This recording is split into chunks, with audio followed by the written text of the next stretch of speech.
أعوذ بالله من الشيطان الرجيم بسم الله الرحمن الرحيم الحمد لله رب العالمين الصلاة والسلام على سيد الأنبياء والمرسلين خاتم النبيين سيدنا الممجد بشيرنا المسدد نذيرنا المؤيد المصطفى الأمجد محمود الأحمد أبي القاسم محمد اللهم صل على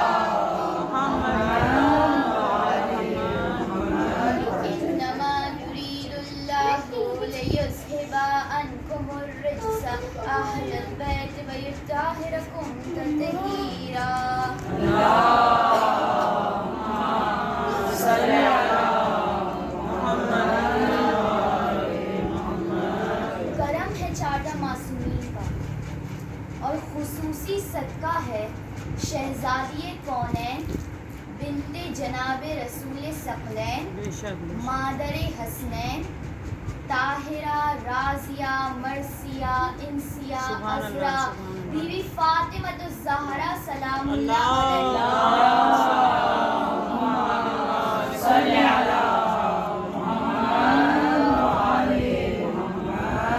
بیوی فاطمہ کی نالین مبارک سے لپٹی ہوئی گرد کا تصدق ہے کہ کاتب تقدیر نے ہم جیسے حقیر لوگوں کو فرش عزا پر بلا کر رسولوں کے پہلو میں بیٹھنے کا شرف بخشا.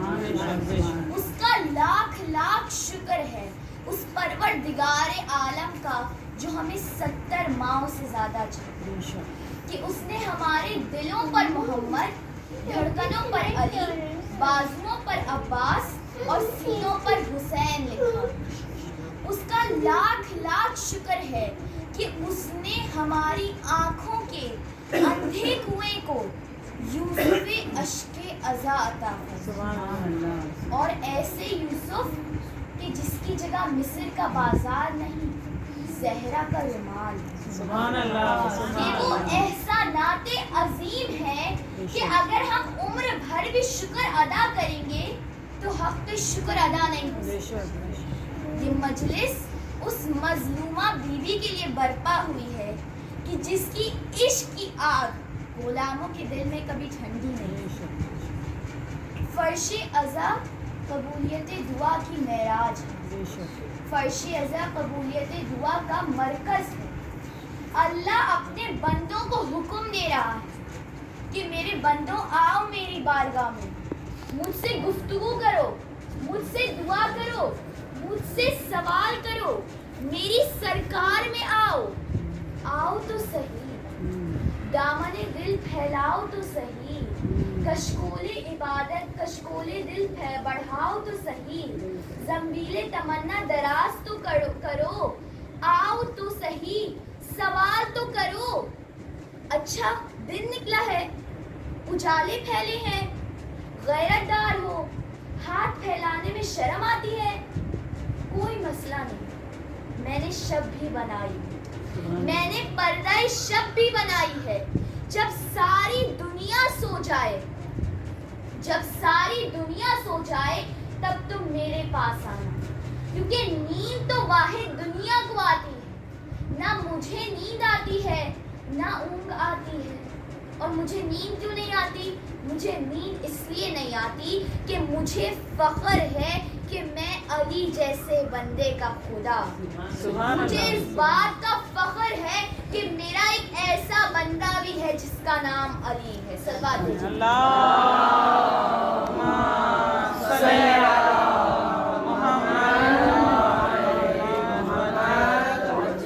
دعا ایک مکمل فلسفہ ہے، دعا ایک مکمل کائنات ہے. دعا آپ بھی کرتے ہیں، دعا ہم بھی کرتے ہیں، لیکن بعض اوقات میں ایسا ہوتا ہے کہ جب ہم اپنے لیے دعا کرتے ہیں تب قبولیت میں دیر ہو جاتی ہے. تو اب علماء اور افاضل فرماتے ہیں کہ اگر یہ ہو جائے تو دوسرے مومن کے پاس جانا اور کہنا کہ آپ ہمارے حق میں دعا کریں، آپ ہمارے حق میں دعا کریں. کیوں؟ اب کیوں؟ کیونکہ اللہ نے قرآن میں لکھا ہے، شریعت کہہ رہی ہے انسان بنیادی طور پر انا پرست ہے. انسان انا رکھتا ہے، اکڑ اپنے آپ کے اندر رکھتا ہے کہ مجھ سے بہتر تو کوئی ہے ہی نہیں دنیا میں، صرف میں، جس کو ہم انگریزی میں اوور کانفیڈنس کہتے ہیں، صرف میں. بنیادی طور پر شریعت کہہ رہی ہے اور اللہ بھی جانتا ہے، خلق کرنے والا وہ ہے، وہ جانتا ہے بنیادی طور پر انسان انا رکھتا ہے. تبھی وہ کہہ رہا ہے دعا کے اندر دوسرے مومن سے دعا کروانا تاکہ ذہن میں آ جائے کہ تم سے بہتر بھی کوئی ہے، تم سے بہتر بھی کوئی ہے. اور جب آپ دوسرے مومن کے پاس دعا کرانے کے لیے جاتے ہیں تو اللہ اس کا بھرم رکھنے کے لیے دعا جلدی قبول کر دیتا ہے. صلوات بھیجیں. اللہم صلی علی محمد تو اللہ کہہ رہا ہے، حکم دے رہا ہے اپنے بندوں کو کہ آؤ سوال کرو، دعا کرو، میری بارگاہ میں آؤ، سرکار میں آؤ تو صحیح. آ ہی نہیں رہے. انسان تو اپنے کاموں میں اتنا مصروف ہے، اللہ کی بارگاہ میں ہی نہیں ہے. لیکن پھر بھی وہ اتنا مہربان ہے، وہ اتنا مہربان ہے، ہمیں وہ چانس دے رہا ہے. تو اب دعا کرنی ہے اللہ سے، ہمیں اللہ سے دعا کرنی ہے. لیکن پہلے کوئی کام کرنے سے پہلے یہ بھی ذہن میں بات ہونی چاہیے کہ وہ ہے کیا، فائدے کیا ہیں، نقصان کیا ہے، کیا چیز ہے. تو دعا ہم اللہ سے کر رہے ہیں، پہلے یہ تو سمجھیے کہ دعا ہوتی کیا ہے. تو اب ہم نے افاضل سے پوچھا، لغت میں جھانکا، علماء سے پوچھا، تو پتہ چلا دعا گفتگو کو کہتے ہیں، آپس میں بات چیت کو کہتے ہیں.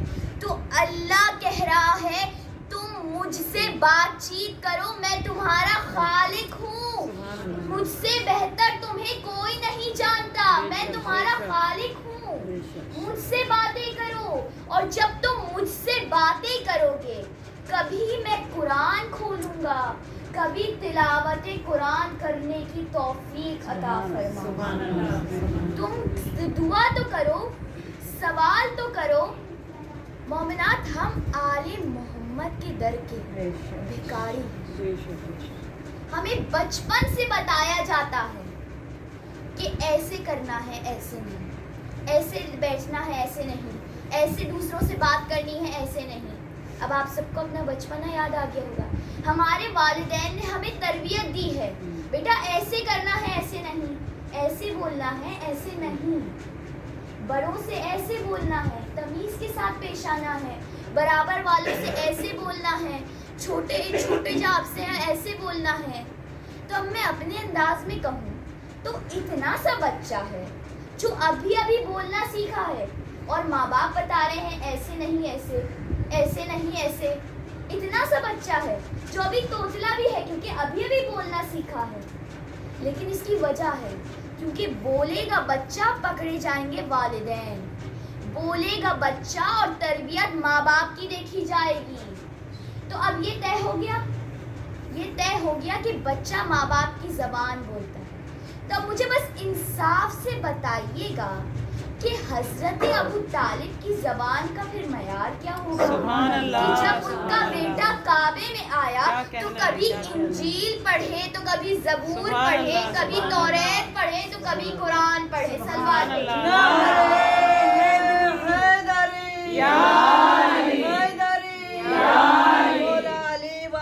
علی خاندان زہرا بلند سے بلند تر سروار. صلی علی قرآن کا معیار کیا ہوگا حضرت ابو طالب کا؟ تو اب بچہ ماں باپ کی زبان بولتا ہے. اللہ نے خلق کیا سارے انسانوں کو، یہ ایمان ہے کہ اللہ ایک ہے. تو اس نے اپنی فطرت کے ذریعے ہمیں خلق کیا، جس کو ہم انگریزی میں نیچر بولتے ہیں. تو اب دوبارہ کچھ چیز دیکھنے سے پہلے اسے پتہ بھی ہونا چاہیے کہ ہے کیا. تو فطرت کیا ہے؟ فطرت اللہ کو ایک ماننا، رسول خدا کی ضرورت کو محسوس کرنا فطرت ہے، سچ بولنا فطرت ہے، آل محمد کے ڈر کے بھکاری سا اپنے آپ کو سمجھنا فطرت ہے، جھوٹ بولنا فطرت کا تقاضا ہے۔ قیامت میں بے دین لوگوں سے پوچھا جائے گا، عیسائیوں سے، یہودیوں سے، کہ ٹھیک ہے تم تک دین نہیں پہنچا، فطرت کا تقاضا نہیں تھا، عقل نہیں تھی، عقل نے نہیں بتایا، فطرت نے نہیں بتایا کہ کیا سچ ہے کیا جھوٹ ہے، جو تمہارا نہیں ہے، جو تمہارا نہیں ہے وہ تم نہیں لے سکتے، چوری کہلاتی ہے، کیا فطرت نے نہیں بتایا؟ لیکن وہ قیامت ہوگی، اللہ سوال کر رہا ہوگا اور ہم دیکھ رہے ہیں، جواب ہوگا ہی نہیں، ہمارے پاس جواب نہیں ہوگا۔ تو اب رسول اللہ کی ایک حدیث ہے کہ ہر بچہ فطرت اسلام پر پیدا ہو۔ اب سب علماء مانتے ہیں اس بات کو، سارے علماء مانتے ہیں کہ ہر بچہ فطرت اسلام پر پیدا ہوتا ہے، لیکن وہ ماں باپ ہوتے ہیں جو انسان کو مختلف ادیان میں بانٹ دیتے ہیں، جیسے کچھ بعض اوقات میں یہودی ہو جاتے ہیں، کچھ عیسائی جاتے ہیں، جوئش ہوتے ہیں، مختلف غیر مسلم۔ یہ بچہ تو مسلم ہی پیدا ہوتا ہے، بچہ مسلمان ہی پیدا ہوتا ہے، ماں باپ کی وجہ سے وہ مختلف ادیان میں بٹ جاتا ہے۔ تو اب سب مانتے ہیں نا، سب مانتے ہیں کہ بچہ فطرت اسلام پر پیدا ہوتا ہے۔ تو اب یہ بھی مانیے کہ حضرت ابو طالب کی گود کا اثر تھا، حضرت ابو طالب کی گود کا اثر تھا، کیونکہ گود کا بہت اثر ہے اس کا مطلب، تو حضرت ابو طالب کی گود کا اثر تھا کہ ان کا پلا ہوا کوئی عقیل تھے، کوئی جعفر تھے، کوئی سید مرسلین تھے، تو کوئی سید اولیاء تھے، اور صرف حضرت ابو طالب نہیں، بی بی سیدہ کی بھی گود کا اثر تھا، یہ کوئی سید شباب اہل جنہ تھے، کوئی سید شہداء تھے، کوئی زینب کبریٰ تھی، کوئی بی بی ام کلثوم تھی، اور اگر ایک کنیز کو بھی تربیت دے دی گئی تو اس نے 40 سال قرآن بولا ہے، تاریخ آپ کے سامنے ہے، گود کا اثر ہے۔ صلوات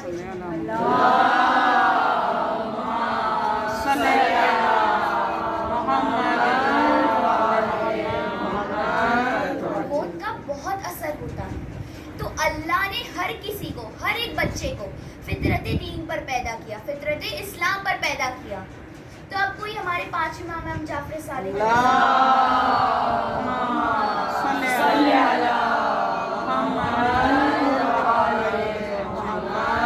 کوئی 5ویں امام کے پاس آیا اور کہا کہ میں نے آپ کا بہت نام سنا ہے، آپ مجھے ایک دلیل دیجئے کہ اللہ دنیا میں ہے، اللہ ہے، ہم اس کی مخلوق ہیں اور اللہ ہمیں اوپر سے دیکھ رہے ہیں، مجھے ایک دلیل چاہیے۔ تو اب اہل بیت کا جو جواب دیتے نا، بہت سوال ہوئے، تو اہل بیت جب بھی جواب دیتے تھے پہلے معیار دیکھتے تھے کہ بندے کا معیار کیا ہے، اس لحاظ سے وہ جواب دیتے تھے۔ تو 5ویں امام نے کہا کہ پیشہ کیا ہے؟ اس نے کہا ملا ہوں، کشتی چلاتا ہوں۔ امام مسکرائے، کہا کبھی ایک تم ملا ہو تو ایکسپیرینس ملا ہو گئے، تو کبھی ایسا ہوا ہے کہ جب تم کشتی چلا رہے ہو تب بھور یا پھر سیلاب آیا ہو؟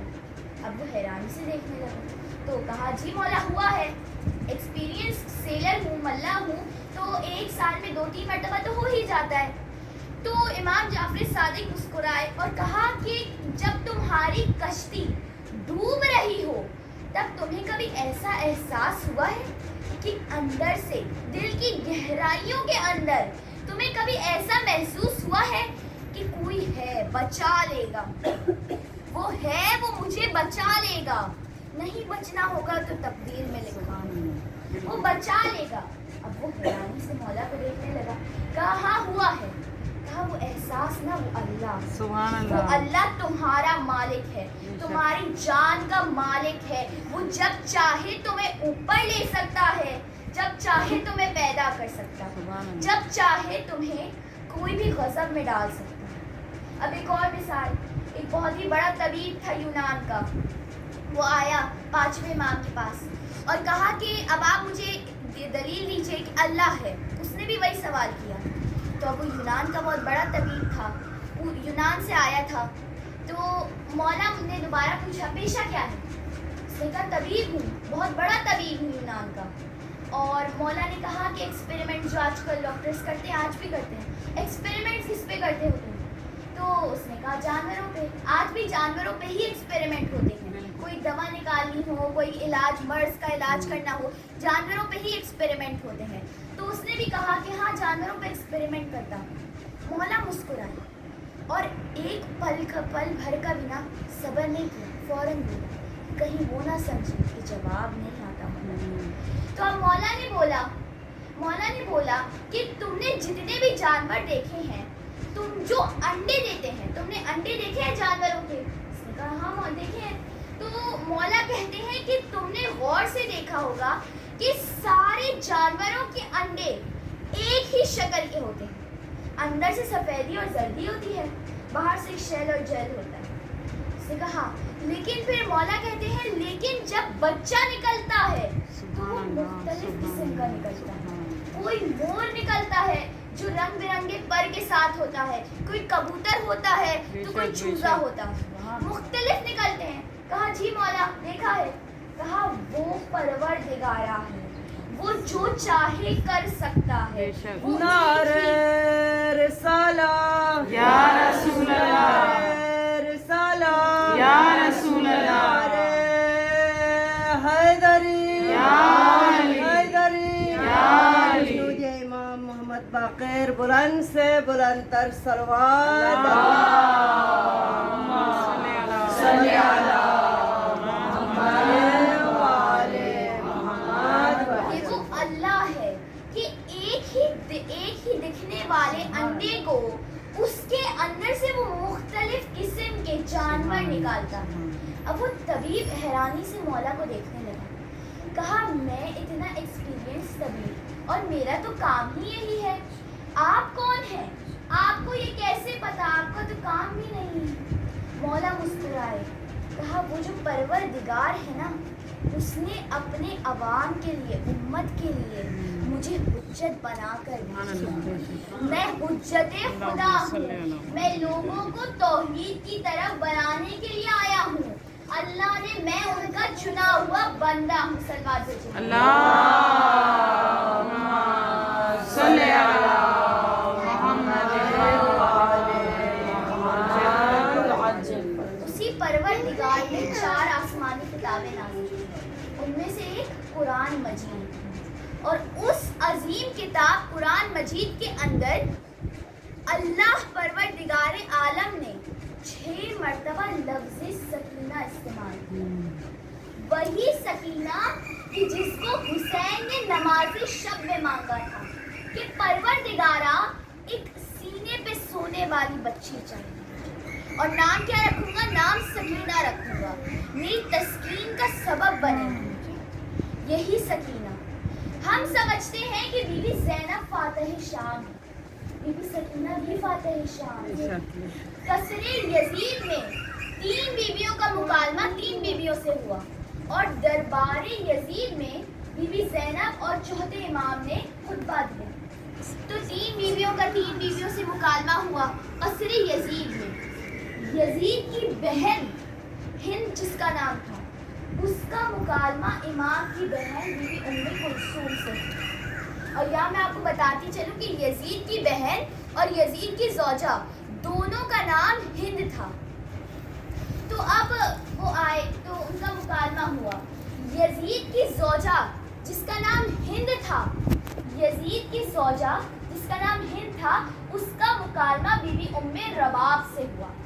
اور جو یزید کی بیٹی تھی عاتقہ بنت یزید, جو بھی خود ہی ملونہ تھی, اس کا مکالمہ بی بی سکینہ سے ہوا. 4 برس. بس میں آپ کو بتاتی چلوں, بی بی رباب بولے کوئی حیرانی نہیں ہے, بی بی ام کلثوم علی کی بیٹی بولے کوئی حیرانی نہیں ہے, نہج البلاغہ کی وارث بولے کوئی حیرانی نہیں ہے. لیکن وہ 4 برس کی صرف ایک بیوی ہے جو عاتقہ سے مکالمہ کر رہی ہے. اب علامہ دربندی نے اپنی کتاب کے اندر لکھا ہے, تو عاتقہ تھی